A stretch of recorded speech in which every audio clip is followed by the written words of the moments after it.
অন্দরান সিঙ্গিমারি এলাকায় ট্রলি দুর্ঘটনায় মৃত্যু, এলাকা চাঞ্চল্য।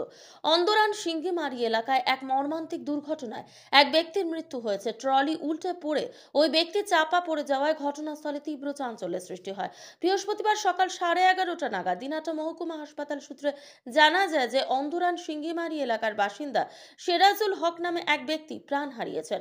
পরিবার সূত্রে জানা গেছে তিনি রাস্তা দিয়ে যাওয়ার সময় একটি ট্রলি হঠাৎ নিয়ন্ত্রণ হারিয়ে উল্টে যায় এবং তার নিচে চাপা পড়ে যান। দুর্ঘটনার পর স্থানীয় বাসিন্দারা দ্রুত ঘটনাস্থলে পৌঁছে তাকে উদ্ধার করে আশঙ্কাজনক অবস্থায় দিনহাটা মহকুমা হাসপাতালে নিয়ে যাওয়া হয়। তবে কর্তব্যরত চিকিৎসক তাকে মৃত বলে ঘোষণা করেন। সেরাজুল হকের আকস্মিক মৃত্যুতে এলাকায় শোকের ছায়া নেমে এসেছে। স্থানীয় বাসিন্দারা এই দুর্ঘটনায় গভীর শোক প্রকাশ করেছেন এবং সতর্কতার গুরুত্ব নিয়ে আলোচনা করেছেন। এদিকে ঘটনার খবর পেয়ে দিনহাটা থানার পুলিশ ঘটনাস্থলে পৌঁছে মৃতদেহটি উদ্ধার করে। দেহ ময়নাতদন্তের জন্য পাঠানো হয়েছে এবং পুলিশ ঘটনা তদন্ত শুরু করেছে। এই ঘটনায় অন্দরান সিঙ্গিমারি এলাকার মানুষজনের মধ্যে আতঙ্ক ও শোকের আবহ তৈরি হয়েছে। ওই টলি মানে তামাকের টলি তামাক নামাইছে, তারপর খালসা টলিতে ও গাছ পড়ে গেছে। তো কোন জায়গায় ঘটনাটা হয়? এইটা তো গ্রাম অন্দরান সিঙ্গিমারি। ওনার নাম কি? ওনার নাম সেরাজুল হক।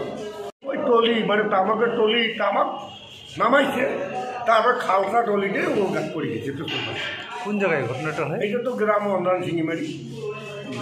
ওনার নাম কি? ওনার নাম সেরাজুল হক। বয়স কিরকম? 55, 50-55। আপনার নাম কি? আমার নাম জহির আলী। কি হয় আপনার? আমার ফুয়াতো ভাই হয়। আপনার বাড়ি? ওই অন্দরান সিঙ্গিমারি।